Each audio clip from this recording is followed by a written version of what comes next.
여러분 안녕하세요. 반갑습니다. 하나님의 뜨거운 사랑을 맛보는 복된 매일 예배 시간이 되시기를 간절히 기도합니다. 우리 함께 찬양하겠습니다. 주여 우리에게 믿음 더욱 주소서, 믿음 더욱 주소서.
이제 우리에게 주시는 오늘의 말씀 같이 읽겠습니다. 오늘부터 한 달 정도까지 호세아서를 같이 하도록 하겠습니다. 호세아 1장 1절입니다. 같이 읽습니다. 여호와께서 부에리의 아들 호세아에게 주신 말씀이다. 때는 우시야와 요담과 아하스와 히스기야 왕이 이어서 유다를 다스리고 요아스의 아들 여로보암 왕이 이스라엘을 다스리던 때이다. 아멘. 자, 오늘부터 아까도 방금 말씀드렸듯이 호세아서를 통해 하나님의 음성을 듣고 공부를 하도록 하겠습니다. 마가복음의 남은 부분이 있죠. 11장부터 16장은 우리가 사순절을 시작하면서 다시 시작하도록 하겠습니다. 마가복음 11장부터는 예수님의 마지막 일주일간의 이야기가 해당이 되거든요. 그래서 우리가 사순절 기간 동안 예수님의 고난과 십자가의 죽음 그리고 부활과 이후 파송의 말씀들을 묵상한다면 사순절을 좀 더 뜻깊게 보낼 수 있지 않을까 싶습니다. 그리고 2024년 아마 상반기 동안 우리가 중점적으로 주일에 함께 나눌 말씀의 주제는 하나님을 바로 알고 바로 믿자입니다. 이번 주일부터 특별한 절기를 제외하고는 이러한 주제를 가지고 계속 설교를 할 것입니다. 그런 맥락에서 호세아만큼 딱 맞아떨어지는 성경도 없는 것 같습니다. 왜냐하면 호세아서는 하나님의 불타는 사랑에 대하여 가르쳐주고 있으며 그리고 우리도 하나님께서 우리를 사랑하시듯이 우리도 하나님을 제대로 알고 제대로 믿고 하나님의 사랑 안으로 돌아가 오직 하나님만을 불타는 사랑으로 사랑하자라는 주제를 담고 있기 때문입니다. 그래서 오늘부터 호세아를 매일 예배를 통해 살펴보려고 합니다. 호세아서가 끝나면 바로 이어서 마가복음의 나머지 부분들을 계속 이어나가도록 하겠습니다. 먼저 오늘 우리가 1절을 보았는데요. 1절을 보면 호세아서가 언제 기록이 되었는지 호세아 선지자가 활동하던 시기 그가 말씀을 선포했던 그 배경을 우리에게 알려주고 있습니다. 1절에 보면 여호와께서 부에리의 아들 호세아에게 주신 말씀이다. 때는 우시야와 요담과 아하스와 히스기야 왕이 이어서 유다를 다스리고 요아스의 아들 여로보암 왕이 이스라엘을 다스리던 때이다. 호세아 선지자는 남유다 왕으로 보면 우시야 왕 말년으로부터 히스기야 왕 초반부까지 활동을 했습니다. 이때의 남유다의 영적인 상황은 좀 왔다 갔다 하는 시기였습니다. 우시야와 요담은 비록 완전하지는 않았지만 그렇다고 해서 하나님을 떠나지는 않았습니다. 대체로 여호와를 따르는 왕이었습니다.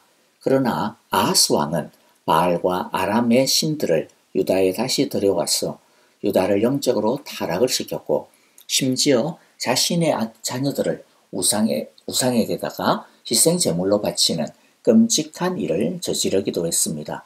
그 결과 하나님께서는 시리아와 북이스라엘 그리고 에돔과 블레셋 등을 통해서 남유다를 침공하게 하고 그렇게 해서 징벌합니다. 그리하여 이들이 우상을 버리고 하나님께로 돌아오기를 원하셨습니다. 하지만 아하스는 뉘우치고 돌이키지를 않았습니다. 도리어 아시리아에게 도움의 손을 청하죠. 하지만 아시리아는 남유다를 돕기는커녕 오히려 아하스를 포위하여 공격을 하고 약탈을 합니다. 그럼에도 불구하고 아하스는 끝끝내 하나님께로 돌이키지 않고 죽고 말죠. 이후 히스기야가 왕이 되는데 히스기야는 아버지의 길을 따르지 아니하고 철저한 종교개혁을 단행합니다. 호세아는 소망이 없이 망해가고 있던 유다가 하나님의 말씀으로 다시 회복되어져 가는 것들을 보면서 자신의 나라인 북이스라엘에게도 갱신의 소망이 있지 않을까, 부흥의 소망이 있지 않을까 하는 기대를 품고 이 말씀을 선포하고 있다고 생각이 됩니다. 참고로 호세아와 같은 시기대에 활동했던 남유다의 선지자로는 우리가 아주 잘 알는 선지자입니다. 이사야라고 하는 선지자가 있습니다. 이제 호세아 선지자가 활동하던 때에 북이스라엘의 시기를 좀 보겠는데요. 북이스라엘의 왕은 이 당시에 여로보암 2세입니다. 여로보암 2세는 북이스라엘 역사 가운데 가장 강력한 군주입니다. 여로보암 2세 이전의 북이스라엘은 남쪽 유다보다는 좀 더 강한 나라였기는 하지만은 그러나 그냥 그렇고 그런 수준의 나라였습니다. 오히려 오랫동안 북쪽에 있던 시리아로부터 시달림을 당하고 있었습니다. 그런데 여로보암 2세 시절에 북이스라엘은 참으로 부강한 나라가 갑자기 되었습니다. 시리아를 제압하기도 했습니다. 열왕기하 24장 25절부터 27절을 보면 여로보암 2세 당시 북이스라엘이 얼마나 강하였는지를 알 수가 있는데요. 한번 읽어보면 그러나 그는 이스라엘의 국경을 하맛 어기로부터 아라바 바다까지 회복하였다. 이것은 주 이스라엘의 하나님께서 그의 종인 가드 헤벨 사람 아미떼의 아들 요나스 예언자에게 말씀하신 그대로였다. 주님께서는 이스라엘의 고난이 너무 심하여 매인 사람이나 자유로운 사람이나 할 것 없이 한 사람도 남아있지 않아 이스라엘을 돕는 사람이라고는 아무도 없는 것을 보셨다. 주님께서는 이스라엘의 이름을 하늘 아래에서 지워 없애겠다고 말씀하시지 않았기 때문에 여호아스의 아들 여로보암을 시켜서 그들을 구원하신 것이다. 자, 하맛이라고 하는 곳이 나오죠. 제일 북쪽을 이야기하는데요. 여러분들 지금 나오는 지도를 보시면 제일 북쪽에 보면 하맛이라고 하는 영어로 된 지명이 나옵니다. 자, 제일 북쪽입니다.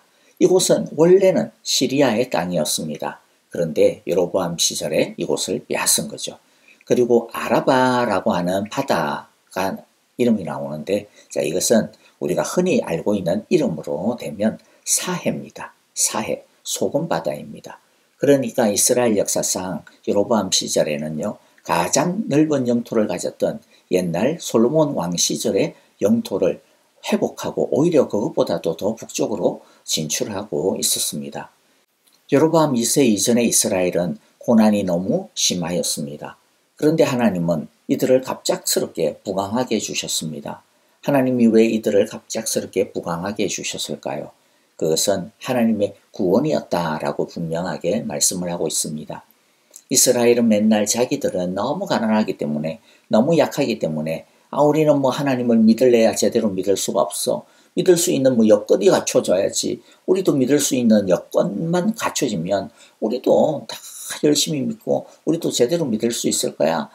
가난하기 때문에 하나님이 우리를 사랑하신다라는 것을 우리가 확신할 수 없으니까 자꾸 하나님 떠나고 있는 거 아니야. 이렇게 핑계를 댔는데요. 그런 이스라엘 보면서 아마도 하나님은 그래? 너희들이 가난하고 약해서 나의 사랑을 의심하는 거야?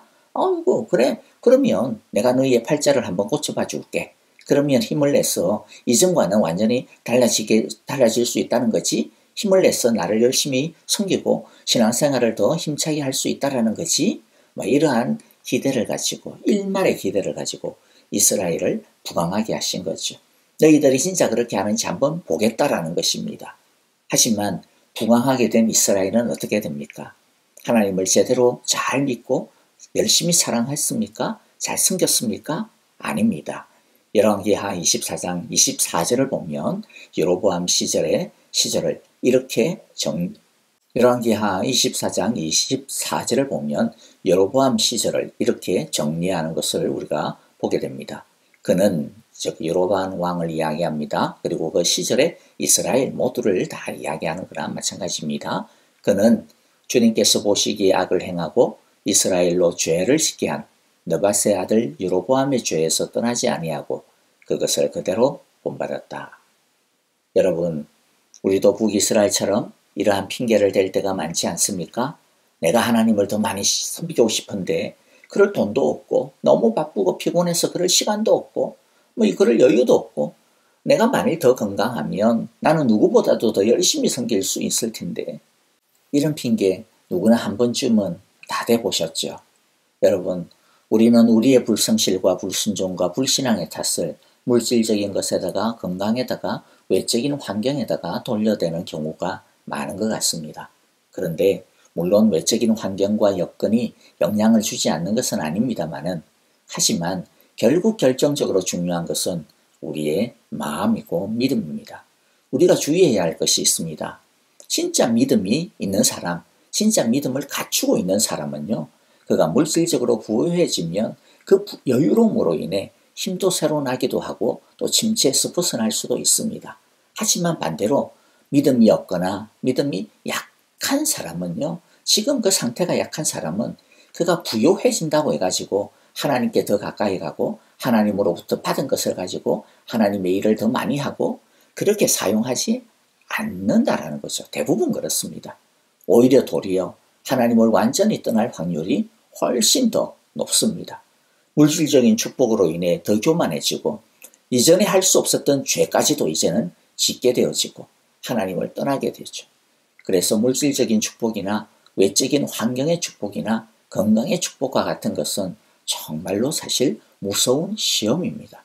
호세아 선지자는 이처럼 이스라엘이 갑자기 잘 살게 되면서 오히려 하나님을 완전히 버리고 자기 욕심을 따라 달려가며 타락해 가고 있는 이 한복판에서 이 말씀을 선포하고 있는 것입니다.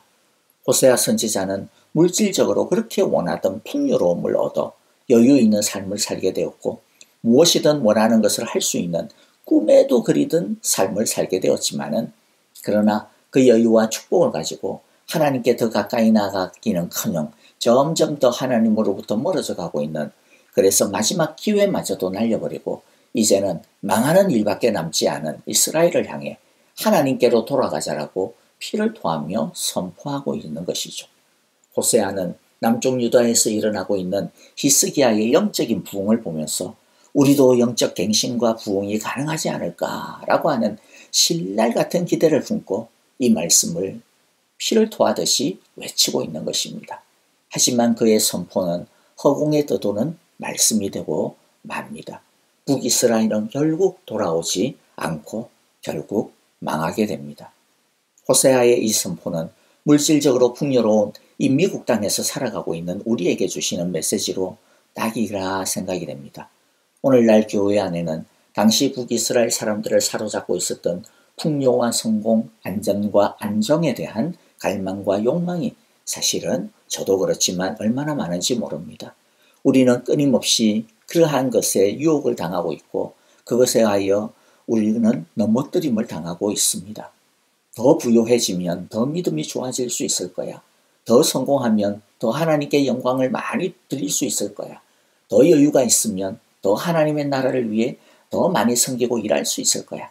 더 건강하면 더 열심을 낼 수 있을 거야 라고 이러한 거짓말들이 얼마나 우리를 속이고 있는지 모릅니다. 그래서 지금 내가 있는 자리에서 하나님을 사랑해야 하는 것을 자꾸만 미루게 하고 다음에 내가 더 좋아지면 합지 뭐. 지금 있는 자신의 처지를 그래서 자꾸만 원망하게 되고 그거 모두 다 하나님이 그렇게 하신 거 아니야 이러면서 하나님 탓하게 만들고 지금 우리가 할 수 있는 열심과 섬김을 하지 아니하고 핑계만 대고 있는 거죠. 여러분, 지금보다 더 부유하면 지금보다 하나님을 더 잘 믿을 수 있다고 자신할 수 있습니까? 지금보다 더 여유로우면 자신의 시간과 물질을 가지고 하나님을 더 잘 섬기고 사람들을 더 잘 섬길 수 있다고 그렇게 생각하십니까? 여러분, 우리 속담에 이런 말이 있죠. 안에서 새는 바가지 밖에서도 샌다. 지금 처지와 상황에서 하지 않는데 나중에 더 잘할 수 있을 거라고 생각하는 것은 오산 중에 오산이요, 착각 중에 착각이요, 교만 중에 교만입니다. 이스라엘 사람들의 신앙 속에, 아니 우리의 신앙 속에 왜 뜨거움이 없나요? 우리들은 우리가 가난해서 그렇고 매인 게 너무 많아 여유가 없어서 그렇다라고 하고 건강이 약해서 힘이 없어서 그렇다라고 핑계를 댑니다마는, 그런데 진짜 이유는 마음이 온통 다른 데가 있기 때문입니다. 우리의 마음이 온통 다른 데가 있기 때문입니다. 문제는 지금 나의 마음을, 지금 나의 믿음을 얼마나 제대로 하느냐에 달려 있습니다. 지금 나의 믿음이, 지금 나의 마음이 얼마나 건강하게 세워져 가고 있느냐, 얼마나 우리가 성숙하느냐에 달려 있다는 것이죠. 지금 우리의 마음과 믿음이 얼마나 하나님 앞에 바로 서 있느냐, 하나님께 가까이 가 있느냐, 아니 하나님 안에 있느냐에 달려 있는 것입니다. 믿음과 마음이 제대로 하나님 앞에 서 있으면 뭐가 없어도 감사할 수 있고 평안할 수 있고 말씀을 따라 살아갈 수 있습니다. 그러나 믿음과 마음이 제대로 하나님 앞에 서 있지 않으면 하나님께서 아무리 많은 물질을 주시고 여유를 주시고 힘과 건강을 주신다 하더라도 오히려 그 많은 것으로 인해 무서운 시험에 걸릴 수가 있습니다. 호세아 선지자의 말씀은 우리의 마음과 믿음을 일깨워 주실 것입니다. 살아나게 해 주실 것입니다. 호세아 선지자의 말씀은 오늘 우리들의 불신앙을 예리하게 드러내고 치료하는 살아있는 말씀으로 분명하게 역사하실 것입니다. 약 한 달 동안의 호세아 공부를 통해 호세아 선지자의 이 불같은 하나님의 말씀의 선포를 우리 모두 듣게 되어지시기를 간절히 기도하고 바랍니다. 비록 이스라엘 사람들은 호세아의 그 말씀 앞에 무릎 꿇지 않고 회개하지 아니하고 돌아서지 아니하였지만은, 그러나 오늘 우리는 호세아서의 이 말씀의 선포를 통해 그가 그렇게 염원하였던 소망, 즉 하나님께로 돌아가는 놀라운 갱신과 영적 부흥의 역사를 우리 모두가 경험하게 되어질 수 있게 되어지기를 간절히 바라고 기도합니다. 그리하여 우리 모두 하나님의 불타는 사랑을 말씀 안에서 뜨겁게 체험하는 축복을 우리 모두가 다 경험하게 되어지기를, 누리게 되시기를 간절히 기도하고 축복합니다. 아멘. 자, 여러분들, 오늘 우리가 받은 말씀들을 마음 가운데 새기면서 함께 기도하고 찬양하도록 하겠습니다. 우리 교회와 성도님들을 위하여, 특별히 아프신 성도님들 우리 마음 가운데 새기면서 주님 하나 주시고 치유하여 주옵소서. 무엇보다도 믿음이 견고해지고 풍성하게 성장케 하여 주옵소서. 우리 그렇게 기도하시기를 바랍니다. 선교사님들을 위하여 우리 함께 기도하고요. 곳곳에서 일어나고 있는 전쟁, 주여 평화를 주시고 주님 그곳에서도 말씀의 부흥의 역사들이 일어나게 하소서. 우리 함께 기도하고 찬송합니다.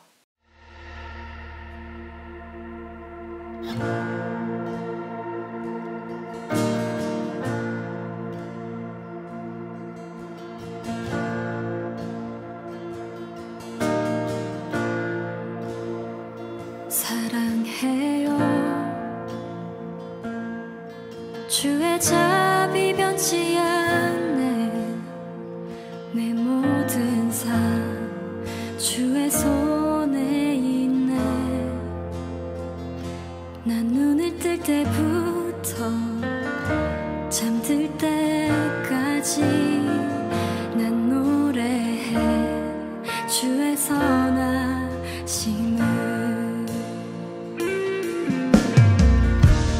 내 평생 신실하신 주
신실하신 주 내 평생 좋으시나 나니 나의 호흡 끊길 때까지 난 노래해 주의 선하심을